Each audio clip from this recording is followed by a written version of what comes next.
देश विदेशातील घटना घडामोडी आपल्यापर्यंत पोहोचवित असलेले एकमेव अग्रगण्य news channel DPA news Marathi.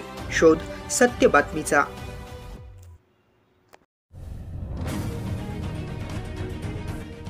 Jalna जिल्ह्यातील घनसावंगी तालुक्यातील मानेपूर ते गाडे सावरगाव रस्त्याची अत्यंत दयनीय अवस्था झालेली दिसून आली. या परिसरात नागरिकांना या रस्त्यावरून तालुका व जिल्ह्याच्या ठिकाणी कामानिमित्त रोजच ये-जा करण्यासाठी रस्त्याच्या खड्ड्यांमुळे नागरिकांना अतिशय त्रास होतो. सध्या पावसाचे दिवस असून या रस्त्यावर खड्डे झाले आहेत. मात्र स्थानिक लोकप्रतिनिधी याकडे गांभीर्याने लक्ष देत नाही.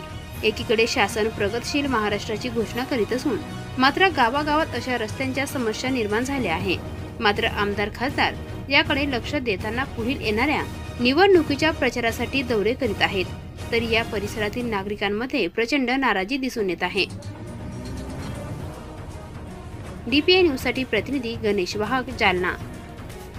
ताज्या घडामोडी व अपडेट जाणून घेण्यासाठी आताच DPA न्यूज चॅनलला सबस्क्राईब करा आणि बेल आयकॉन क्लिक करायला विसरू नका.